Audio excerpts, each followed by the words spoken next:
आप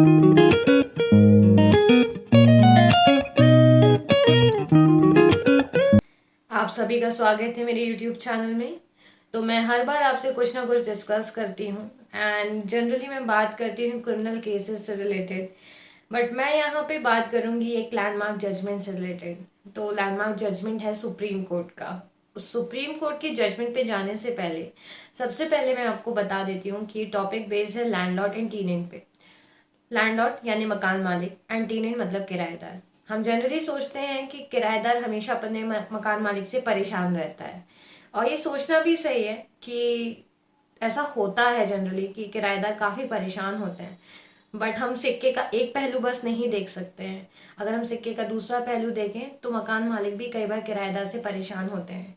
वो क्यों परेशान होते हैं इस केस के थ्रू मैं आपको बताऊंगी।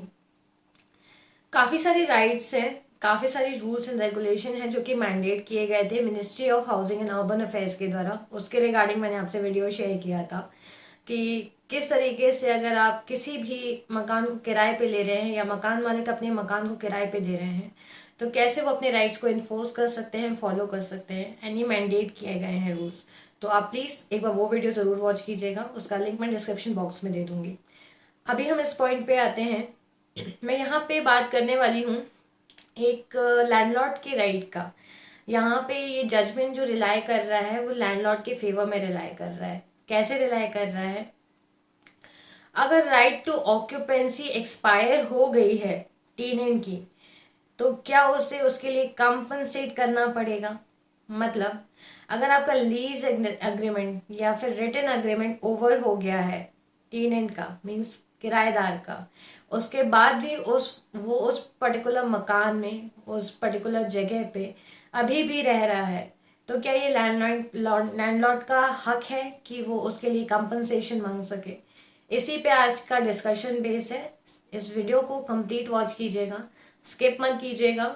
आपको कहीं ना कहीं ये चीज़ें हेल्पफुल हो सकती हैं इन फ्यूचर। ये जो भी वीडियोस मैं आपके लिए बनाती हूँ वो आपके लिए हैं, क्योंकि अगर आप कोई भी ऐसी परेशानियों से जूझ रहे हैं जिससे मेरे वीडियोस के थ्रू आपकी हेल्प हो सके तो ये मेरे लिए बहुत खुशी की बात होगी। तो आइए चलिए जानते हैं ये क्या केस एनालिसिस है, इसके क्या फैक्ट्स एंड फिगर्स हैं। So let's start. इस पर्टिकुलर केस में सुप्रीम कोर्ट का कहना है अगर टेनेंट का राइट टू ऑक्यूपेंसी एक्सपायर हो जाता है तो बिल्कुल टेनेंट को, मीन्स मकान मालिक ने जो मकान किराए पे दिया है किराएदार को, अगर उसका अग्रीमेंट कंप्लीट हो जाता है, लीज अग्रीमेंट कंप्लीट हो जाता है या फिर रिटर्न अग्रीमेंट कंप्लीट हो जाता है, इसके बाद भी वो उस पर्टिकुलर प्रॉपर्टी में, मतलब किराएदार उस पर्टिकुलर प्रॉपर्टी में अभी भी स्थापित है, उसने उस प्रॉपर्टी को छोड़ा नहीं है, तो लैंडलॉर्ड का राइट बनता है कि उसके लिए उसे कंपनसेशन मिले। इस केस का केस टाइटल मैं आपको बता देती हूँ। इस केस का केस टाइटल है Vijay Kumar Manish Kumar Hindu undivided family versus Ashwini Bhanulal Desai. तो यहाँ पे जो रिस्पोंडेंट है वो है अश्विनी भानुलाल देसाई, जो कि एक टेनेंट हैं, किराएदार हैं, एंड जो मकान मालिक हैं वो है पिटिशनर अपिलान, जिनका नाम है Vijay Kumar and Manish Kumar.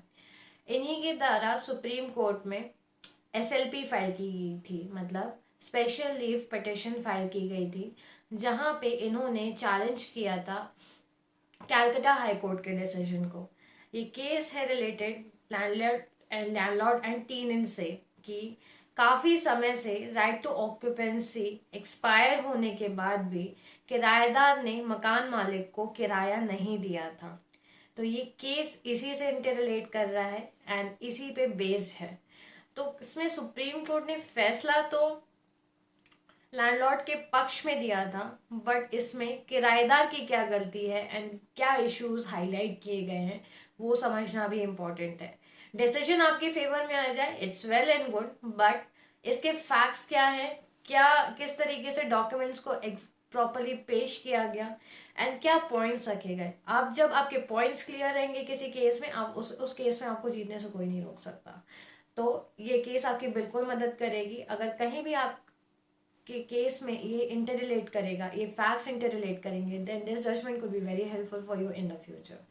So the facts in this cases are, well, it clearly states, supreme court ने कहा था टू द रिस्पोंडेंट कि आपको 5,15,05,512 रुपए विद इन 4 वीक्स डिपॉजिट करना होगा इन द रजिस्ट्री। नाउ ये क्यों कहा गया, किस लिए कहा गया रिस्पोंडेंट को पे करने के लिए, एंड क्या है ये केस? तो सुप्रीम कोर्ट ने एनालाइज किया कि जो प्रॉपर्टी है, अगर आप कोई भी प्रॉपर्टी रेंट पे दे रहे हो या फिर उस मकान को या उस प्रेमाइस को रेंट पे चढ़ा रहे हो, तो आपका मेन मोटो होता है is a source of income, right?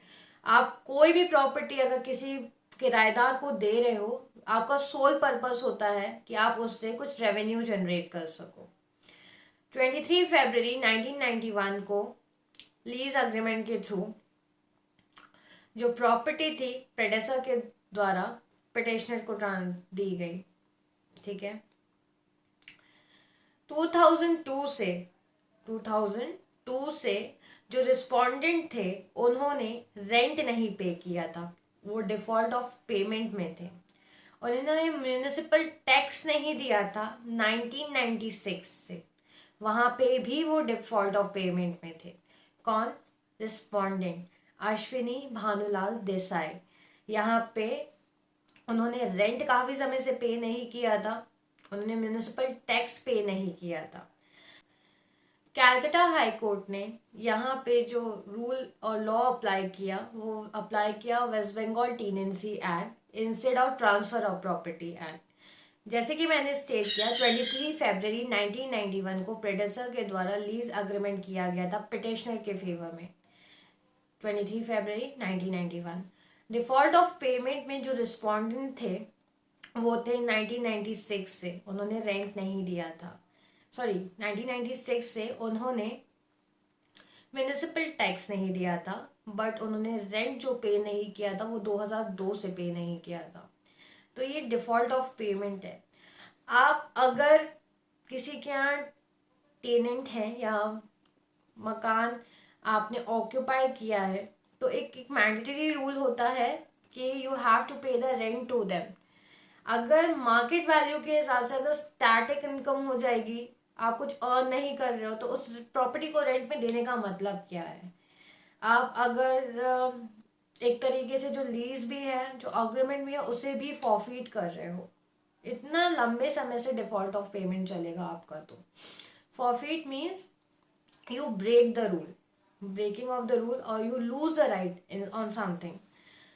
हम कभी भी कोई भी प्रॉपर्टी एज अ रेंट पे लेते हैं तो ये हमारी एज अ किराएदार हमारी भी जिम्मेदारी होती है कि हम अपने मकान का किराया टाइम पे टाइम भरें। अगर आप टाइम पे उस चीज़ को नहीं पे करोगे, then what is the use कि लैंडलॉर्ड ने आपको अपनी प्रॉपर्टी दी है रहने के लिए, वो उसके लिए एक सोर्स ऑफ इनकम है। एंड जो कोर्ट ने, सुप्रीम कोर्ट ने इस पर्टिकुलर एसएलपी में देखा कि जो भी रूलिंग्स ली गई हैं, जो भी डॉक्यूमेंट्स पुट किए गए हैं, ये प्रेमाइस जो था वो प्राइम लोकेशन पे था, डलहौजी एरिया में।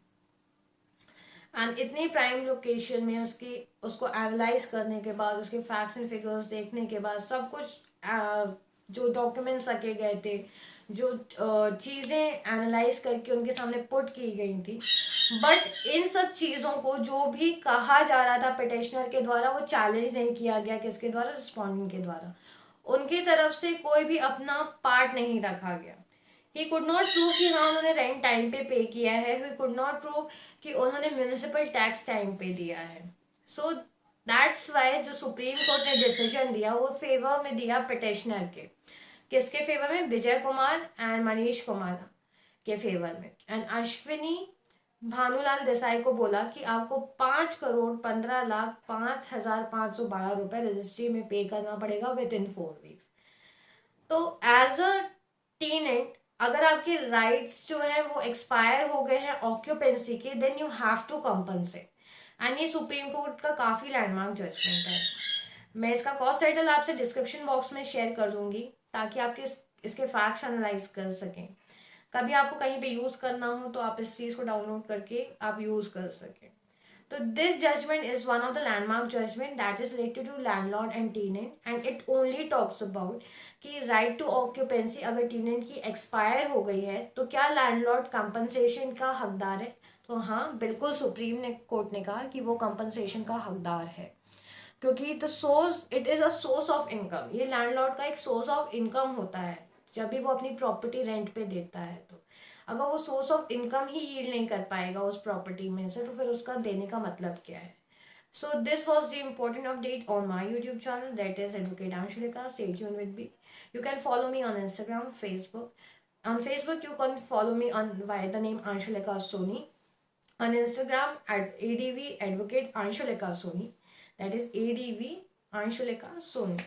So you can follow me there, or you can subscribe my channel as well. Please share this video as much as you can with your people. Stay tuned with me, guys. Bye.